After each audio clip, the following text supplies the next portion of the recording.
சோழ பேரரசின் பழைமை வாய்ந்த துறைமுக நகரங்களில் ஒன்றும் முக்கிய வர்த்தக மையமுமான நாகப்பட்டினத்தில் 16ஆம் நூற்றாண்டில் போர்த்துகீசிய மாலுமிகளால் 2ஆம் கடற்கரை சாலையில் கட்டப்பட்ட ஆலயத்தின் பாதுகாவலியே இந்த மாதரசி மாதா.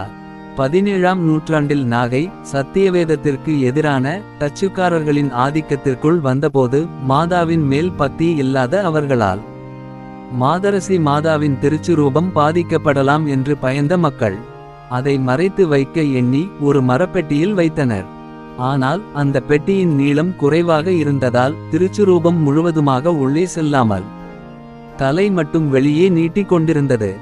வேறொரு பெட்டி செய்து அதற்குள் வைக்கலாம் என்று அப்படியே வைத்துவிட்டு போனவர்கள் மறுநாள் காலையில் வந்து பார்த்தபோது அற்புதமாக மாதாவின் திருச்சுரூபம் பெட்டிக்குள் தலை சாய்ந்து இருந்ததைக் கண்டு திகைத்து போனார்கள்.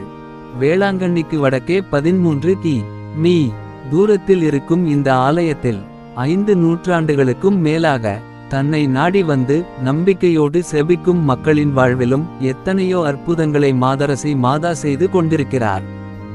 மாதரசி மாதாவே எங்களுக்காக வேண்டிக்கொள்ளும்.